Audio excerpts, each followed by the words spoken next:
যত ধর্ম, যত মত, যত যত ইচ্ছা, যত বাসনা, যত ভাবনা, যত বিষয়, যত বাসনা সব ত্যাগ করে আজ আমি তোমাকে শরণ নিলাম।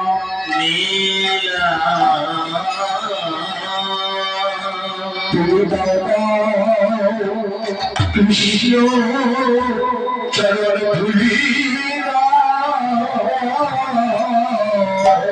দাদা কৃষ্ণ চরণ ধুলি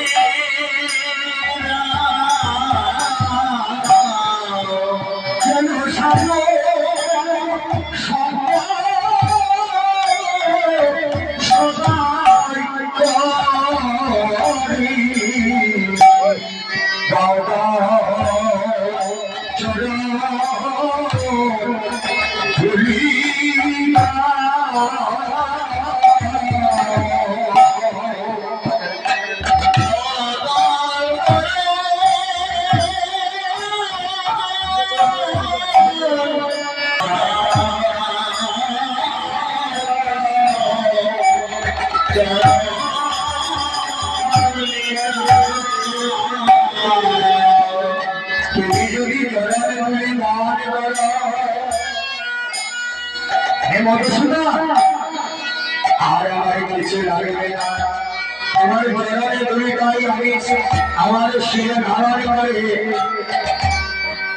আমি হাসিয়া নাচিয়া মারিয়া বেদনা যেতে পারবো।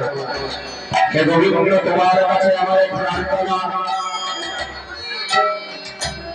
আমাকে একটা সন্তান দাও, তবে সন্তানটা যেন কৃষ্ণ ভক্ত হয়। হে গোবিন্দ,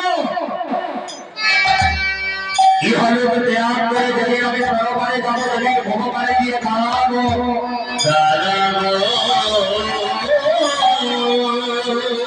যদি আমার ওই ভবিষ্যৎ পার করার মতো কেউ থাকবে না,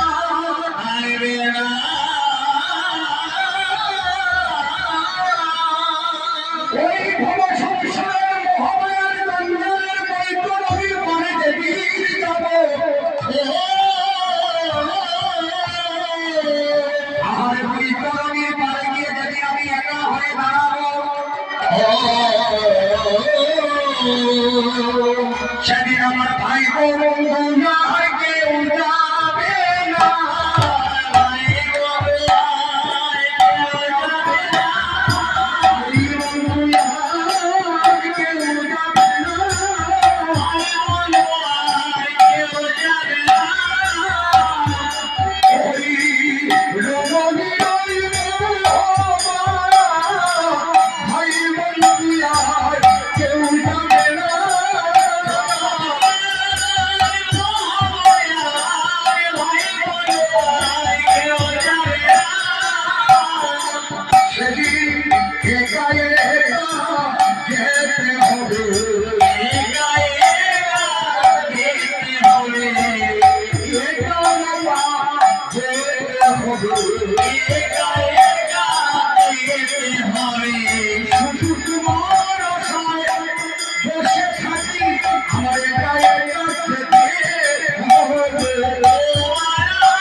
ঘটনা এখানে প্রকাশিত হলো। আজ আমরা কি দেখতে পেলাম?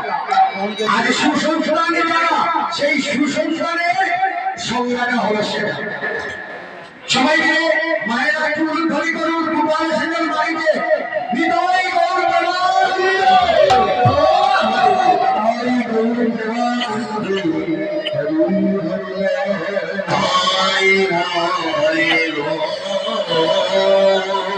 সেই কৃষ্ণ চাঁদ হয়ে পড়ে এভাবে বাড়িতে হরিনাম কীর্তন হয়, বৈষ্ণবের সাধুগুরু বৈষ্ণবের আগমন হয়। আর সাধুগুরু বৈষ্ণবের আগমন হলে কোটি কোটি জন্মের বাবা পাতক বিনাশ হয়ে যায়, পাপ রাশি সকলে ধ্বংস হয়ে যায়। এই কলিযুগে শ্রীকৃষ্ণ চৈতন্য অবতার